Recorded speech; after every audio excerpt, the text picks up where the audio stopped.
성전 건축이 중단되었지만 이제 더 이상 지체할 수 없기에 학개와 스가랴는 예루살렘에 거주하는 유다 백성들에게 지금 예언을 합니다.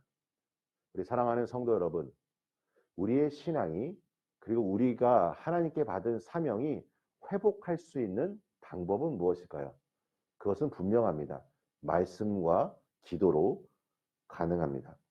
학개와 스가랴는 지금 하나님의 이름으로 예언을 합니다. 이 예언 안에는 하나님께서 약속하신 말씀과 복이 있습니다. 지금까지 저의 신앙을 살펴보면 사역의 현장 가운데 많은 기쁨도 있었고 때로는 인내하는 과정들도 있었습니다.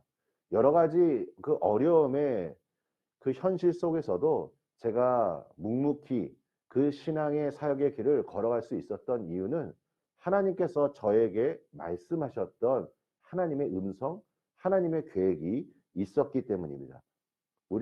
저뿐만 아니라 우리 성도님들도 마찬가지일 것입니다. 내가 하나님께 받은 은혜, 하나님께서 나에게 주신 음성이 있기에 내가 다시 사명의 길로 나아갈 수 있는 것입니다. 우리는 날마다 기록된 하나님의 말씀을 통하여 하나님의 음성을 들어야 할 것입니다. 성전 건축에 대한 꿈을 가지고 예루살렘으로 돌아왔을 때 백성들의 마음은 기대감 그리고 기쁨이 있었을 것입니다. 하지만 대적들의 방해로 인해 그들의 마음은 낙심하였고 또 그들은 여러 가지 아쉬움으로 가득했습니다. 하지만 이 감정은 어느 순간 또 그 환경에 익숙해져서 적응하게 될 것입니다. 낙심과 슬픔의 마음은 사라지고 이제 자신의 그 삶을 그냥 지내게 될 것입니다. 그래서 학개와 스가랴는 지금 백성들에게 말씀을 예언함으로 말미암아 용기를 불어넣어 주어 성전 건축을 재개하라는 강력한 메시지를 전하고 있는 것입니다. 이스라엘 백성이 다시 성전 건축에 착수했다는 소문이 주변 지역에 퍼지게 됩니다. 이 소식을 들은 유프라데강 건너편 총독과 관리들이 찾아옵니다. 공사를 착수한 이유를 물어봅니다. 또다시 방해를 하는 것이 아닌가 염려할 수도 있겠지만 그 장로들은 지금 담대하게 성전 건축을 진행합니다. 그러면서 고레스 왕의 조서 내용까지 상기시킵니다. 이전과는 다르게 장로들이 이렇게 담대하게 성전 건축을 진행할 수 있었던 이유가 무엇일까요? 5절 말씀을 한번 보십시오. 하나님이 유다 장로들을 돌보셨으므로 그들이 능히 공사를 막지 못하고 라고 나와 있습니다. 하나님께서 지금 이 유다 장로들을 돌보셨다, 함께 하셨다라고 말하고 있습니다. 우리가 오늘 하루도 승리하기 위해서 하나님 앞에 기도해야 할 제목이 있다면 하나님, 나의 삶을 돌보아 주시옵소서. 나와 동행하여 주시옵소서. 나와 함께하여 주시옵소서. 우리는 하나님의 손길이 있어야 합니다. 내가 오늘 하루 하나님의 사명을 이루는 그 과정 가운데 살아갈 때 우리의 원수 사탄 마귀는 우리를 끊임없이 공격하고 우리를 넘어뜨리기 위해 유혹할 것입니다. 그래서 중요한 것은 하나님의 돌보심, 하나님의 그 인도하심이 있어야 한다는 것입니다. 성전 건축을 방해하는 세력들이 있다 할지라도 오늘 본문을 통해 우리가 발견할 수 있는 것은 하나님께서 도우시는 손길 또한 있다는 것입니다. 우리 사랑하는 성도 여러분, 방해하는 것들만 생각하지 마시고 하나님의 그 도우심의 손길에 대해 믿음의 눈으로 그것을 기대하고 우리가 발걸음을 향하길 간절히 소망합니다. 또한 장로들이 담대했던 이유는 그들을 보호하고 있는 공동체가 있었기 때문입니다. 2절 말씀 후반부를 보십시오.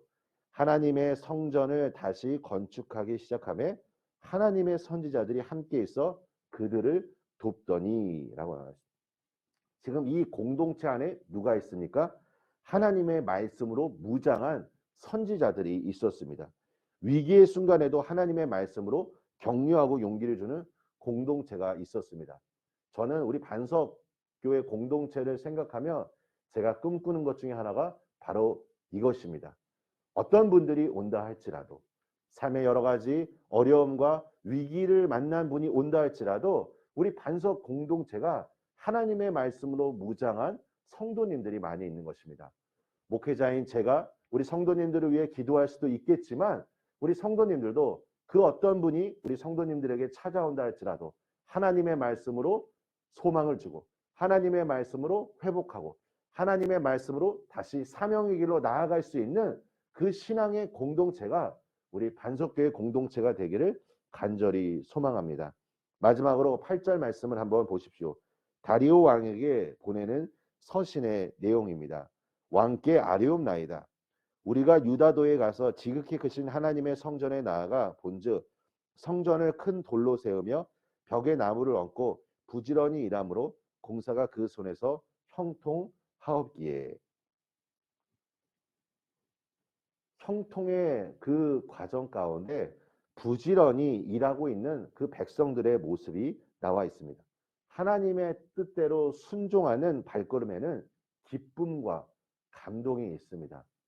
우리 교회가 하나님의 사명을 이루는 데 있어서 자원하는 마음으로, 기쁜 마음으로 우리 공동체 안에 이 사명을 이루는 그 모든 발걸음이 하나님이 주신 평강과 기쁨으로 가득 차기를 소망합니다.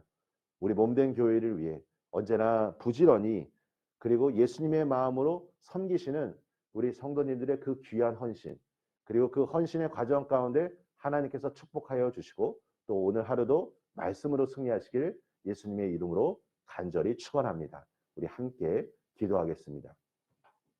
하나님 아버지, 새벽 시간에 주님께 나아갑니다. 하루를 시작하며 주님의 은혜를 구합니다. 하나님께서 유다의 장로들을 돌보신 것처럼 오늘 하루 주님의 인도하심을 따라 우리가 살아가길 원합니다. 하나님, 나를 인도하여 주시고 나에게 하나님의 긍휼과 자비하심을 내려주시고 아버지 하나님, 다시 한번 주님이 나에게 맡겨주신 사명을 향하여 나아가는 오늘 하루가 되기를 간절히 소망합니다. 우리 반석교회 공동체가 하나님의 말씀으로 무장한 하나님의 용사들이 언제나 가득하길 원합니다. 주님, 어떠한 사람이 온다 할지라도 주님의 말씀으로 격려하고 주님의 마음으로 기도하며 섬길 때 우리 교회 공동체를 통하여 하나님의 놀라운 은혜가 세상 모든 곳곳에 전하여 줄 수 있도록 주님 축복하여 주시옵소서. 예수님의 이름으로 기도합니다. 아멘.